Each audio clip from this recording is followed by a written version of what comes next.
For Eric J on Sports, I'm Eric J, and this is what I think. College football bowl season is about to get underway, and there are 41 scheduled bowl games, not including the national championship, that will take place over the next few weeks. That means that there will be 82 different teams participating in bowl games. Now, to be bowl eligible, according to the NCAA, a team must win 6 games on the year or have a record of 500 or above. Additionally, those 6 games can only contain 1 win against a non-FBS opponent, which means you can only beat one Division II or one Division Ia school and have that count towards your record. So you have to be above 500 and have 6 wins, but you can only beat one school that's not a Division I school. So there will be 82 teams participating in bowl games that had a record of 500 or at least won 6 games without defeating a bunch of Division II or lower division schools. So now let's put that in perspective. There are a total of 133 Division I schools playing college football. So 82 out of that 133 will be participating in bowl games. Roughly 2/3 of all of the colleges that play Division I football will be participating in a bowl game. So that means that only about 51 teams, 51 schools, think about this, did not qualify for a bowl. 2/3 of all of the Division I schools will be in bowl games, and 1/3 of the schools won't. So that means that you have to really, really be a bad team to not qualify for a bowl game if 2/3 of the teams that played Division I college football made it into a bowl. It's just like the NCAA college basketball tournament. It grew to 64 and then it grew to 68 teams with the same number, 133 Division I schools playing college basketball. That means that of the 133 schools, half of the schools will qualify for the tournament. 68 will, 65 won't, which means that the likelihood of you not getting in is just as good as the likelihood of you getting in.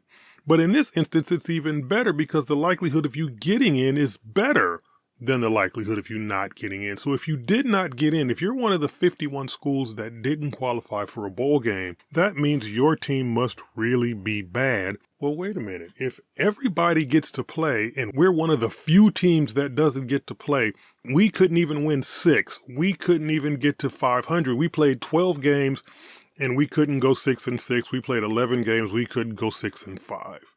So we must really be bad because nearly everybody else did. Now, Deion Sanders, the head coach of Colorado, has one of those teams. His team didn't qualify for a bowl game. He has one of those teams that didn't make it in to a bowl. He has one of those teams that didn't reach 500, that didn't get 6 wins, that, didn't meet all the criteria that the NCAA sets forth for teams to make it into a bowl. So he has to explain to his team, his players, at the end of the season, 82 teams got into a bowl game, and we're one of the 51 who didn't. That's a speech that at the end of the season, you have to figure out a way to put some kind of positive spin on it. Otherwise, your kids are going to spend the entire winter, the entire Christmas holiday season going, yeah, we must really be horrible because everybody got in but us. I mean, some of these conferences are going to have 6, 7, 8 of their 10 or 12 members in bowl games. But you are one of the teams who did. This is not me saying that there's a problem with the system. This is not me saying that something needs to change. This is not me saying that there needs to be some kind of plan to improve something. No. This is just me saying that if 82 teams get in, then there's a lot of teams, 51, I keep giving out that number, there are a lot of teams that need to figure it out if all you have to do is win half your game. You don't have to have a winning record, in quotes, like you do to make it into the NFL playoffs, where only 14 of the 30 get in, 14 of the 32 get in, I should say. You don't have to have a winning record to get in, like the NBA playoffs, where they let 16 teams in of their 32. Thinking about that for a second, you're still talking about half of the league. You don't have to have a winning record. And even in the NBA and the NFL, you could win your division with only a 500 record and still get in. The NFC South, they're going to have a champion that's going to have a 500 record because they're the Saints, the Bucks, the Carolina Panthers, and the Atlanta Falcons. All of those teams are bad. So somebody has to win that division and get into the playoffs.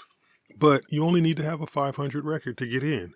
It should not be that hard because a lot of these teams schedule those 50 teams that can't win games for games so they can pick up wins. And then they go into their division and they get pounded and they get to 500 and they get to a bowl.